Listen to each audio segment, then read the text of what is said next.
एक केस था जिसमें जो लेडी थी उसके एक्स्ट्रामैरिटल अफेयर थी, तो she was not happy in her marriage, specially in the physical part. उसका सेक्स लाइफ जो था वो इतना अच्छा नहीं था। तो वो अपने सहेलियों से सुनती थी कि उनका सेक्स लाइफ अच्छा है और वो कंपेयर करती थी, तो उसे लगता था कि I am missing something in life. तो उसे वो एक मन में था कि कैसे मुझे ये खुशी मिलेगी।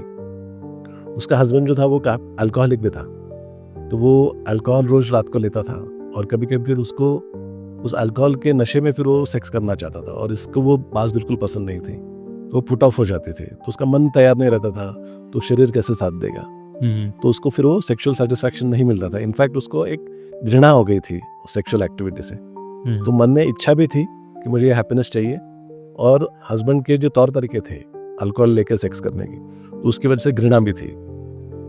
और आसपास वो देखते थे कि उसकी सहेलियां जो है वो खुश है अपने शादीशुदा जिंदगी में, तो फिर उसे लगा कि मैं I am missing something in life. और उसने भी ऐसे ही एक व्यक्ति उसकी लाइफ में आया, तो जिसकी वजह से उसको लगा कि हमारे बीच में एक फिजिकल बॉन्ड है, अट्रैक्शन है, एक केमिस्ट्री है।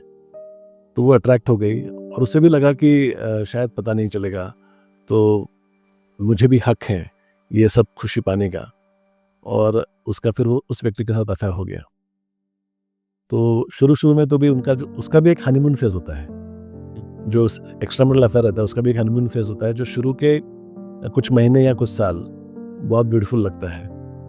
और ज़्यादा रिस्पॉन्सिबिलिटीज नहीं रहती है ना, कि एक दूसरे की रिस्पॉन्सिबिलिटी उठानी नहीं पड़ती है।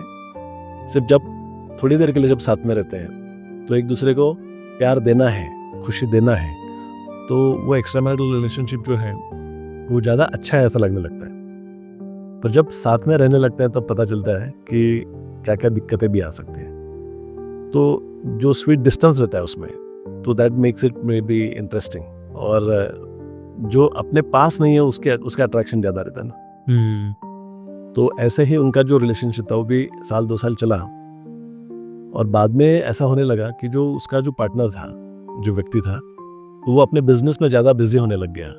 तो वो कम समय देने लगा, उसके फैमिली के भी कमिटमेंट्स बढ़ गए, उसको भी एक सेकंड चाइल्ड हो गया, तो ज़्यादा इन्वॉल्वमेंट उसका फैमिली के साथ होने लगा।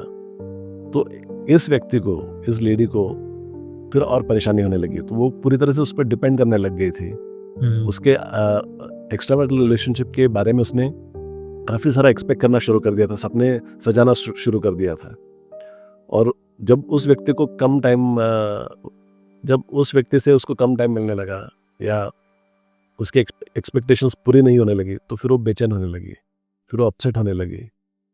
तो फिर उनके झगड़े होने लगे कि तुम मुझे टाइम नहीं देते हो, तुम मुझे पहले जैसे प्यार नहीं करते हो। तो वो जो आदमी था उसका हेडेक होने लग गया कि अरे ये तो मुश्किल होते जा रहा है, ये तो मतलब एंजॉय करने की जगह पे स्ट्रेसफुल होने लगा है रिलेशनशिप। तो वो और भी अपना हाथ छुड़ाने की कोशिश करने लगा। तो उस डिफिकल्ट फेज में फिर वो व्यक्ति मेरे पास काउंसलिंग के लिए आई थी। तो शुरू में 1-2 सेशंस हुए, फिर बाद में वो काउंसलिंग के लिए आना उसने बंद कर दिया। और बाद में फिर 6-8 महीने के बाद में, नहीं 1 साल के बाद में फिर वो व्यक्ति वापस आई। तो बीच में ऐसा पता चला कि उस आदमी ने ब्रेकअप कर लिया था, और ये बहुत ही बुरी स्टेट ऑफ माइंड में थी, और इस वल्नरेबल स्टेट ऑफ माइंड में उसे किसी चीज़ से आराम नहीं पड़ रहा था। तो उस समय पे वो अपने कुछ स्कूल फ्रेंड्स के कांटेक्ट में आ गई, और एक फ्रेंड के साथ फिर वो कनेक्ट हो गई। तो यहाँ का दर्द कम करने के लिए उसने कोई दूसरा कमरा ढूंढ लिया, और फिर वही हुआ। उस रिलेशनशिप में भी वो एक्सपेक्टेशंस रखने लगी, डिपेंड करने लग गई, और उस व्यक्ति के लिए भी वो डिफिकल्ट होने लग गया। और वहाँ पे भी यही तनाव फिर से शुरू होता, स्टोरी रिपीट्स इटसेल्फ। और फिर 1 साल के बाद वो वापस काउंसलिंग के लिए आई थी। तो फिर हमने काफ़ी एनालाइज किया, उसका पैटर्न स्टडी किया कि आप क्या कर रहे हो, आपके जो नीड्स है वो किस तरह से फुलफिल कर रहे हो, आप किसी और के ऊपर डिपेंड कर रहे हो अपनी खुशी के लिए, है ना, अपने इमोशनल नीड्स फुलफिल करने के लिए, फिजिकल नीड्स फुलफिल करने के लिए। तो आपका जो हैप्पीनेस और सेटिस्फैक्शन है ये आपके हाथ में नहीं रहा, किसी और के हाथ में है। जैसे टीवी का रिमोट कंट्रोल होता है ना, तो अगर टीवी का रिमोट कंट्रोल किसी और के हाथ में चले गया तो वो उसे जो चाहिए वो चैनल लगाएगा, आपको जो चाहिए वो चैनल लगाएगा ज़रूरी नहीं। तो you start losing control over your happiness and satisfaction. You start depending on other people for happiness and satisfaction. तो आप मोहताज हो जाते हो और इवेंचुअली उसकी वजह से प्रॉब्लम में आने लगते हैं। तो ये सब जब उसने समझना शुरू किया कि मेरा हैप्पीनेस और सेटिस्फैक्शन ये मुझे हासिल करने के लिए ऑप्शंस ढूंढने पड़ेंगे, किसी और के ऊपर मैं जब डिपेंड रहूँगी तब तक मुझे फ्रस्ट्रेशन आएगा। तो फिर उसने अपने पुराने जो हॉबीज़ थे उसको रिवाइव करना शुरू किया। तो उसे कविता लिखने का बहुत शौक था।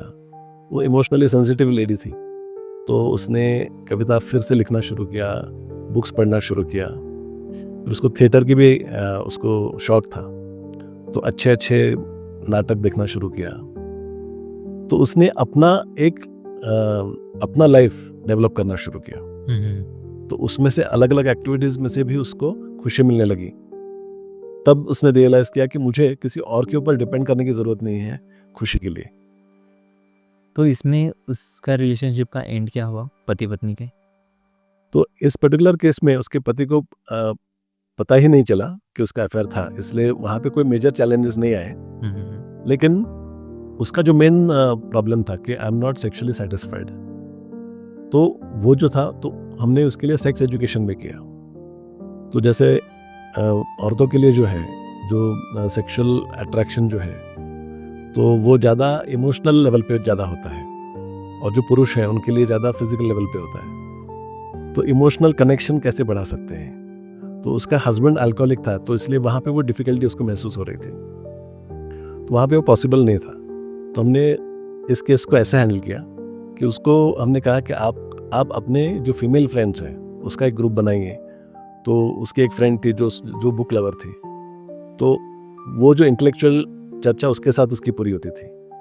फिर उसकी एक दूसरी फ्रेंड थी, तो उसे ट्रैकिंग का शौक था, तो संडे को वो उसके साथ ट्रैकिंग करने चली जाती थी। तो वहाँ पे एक अलग लेवल ऑफ सेटिस्फैक्शन उसको मिलता था। तो ऐसे किसी एक व्यक्ति से सारी खुशियाँ पाने की जगह पे इस लेडी ने क्या किया कि उसने जो safe relationships, safe friendships develop करना शुरू किया, और वो इमोशनली ज़्यादा कंटेंट रहने लगी। तो उसके हस्बैंड के ऊपर के जो एक्सपेक्टेशंस थे वो थोड़े से कम हो गए।